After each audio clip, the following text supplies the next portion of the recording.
ఇచ్చిన హామీలు అమలు చేసే చేతకాక ముఖ్యమంత్రి బీజేపీపై ఆరోపణలు చేస్తున్నారని కేంద్ర మంత్రి కిషన్ రెడ్డి విమర్శించారు. హామీలు అమలు చేయకుండా రేవంత్ రెడ్డి డైవర్షన్ పాలిటిక్స్ చేస్తున్నారని మండిపడ్డారు. మాజీ ముఖ్యమంత్రి కేసీఆర్ అవినీతిపై చర్యలు తీసుకుంటామన్న సీఎం రేవంత్ రెడ్డి ఇప్పుడు ఎందుకు మౌనంగా ఉన్నారని ప్రశ్నించారు. రేవంత్ రెడ్డి చర్యలు తీసుకోకుండా ఎవరు అడ్డుకున్నారో చెప్పాలని కిషన్ రెడ్డి డిమాండ్ చేశారు.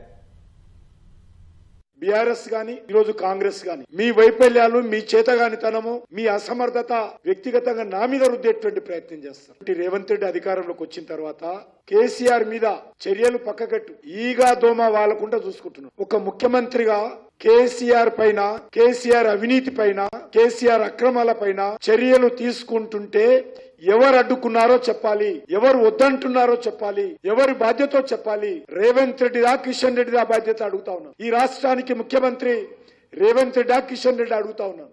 తెలంగాణలో అధికారంలో ఉన్నది కాంగ్రెస్ పార్టీయా బీజేపీ అడుగుతా ఉన్నాను.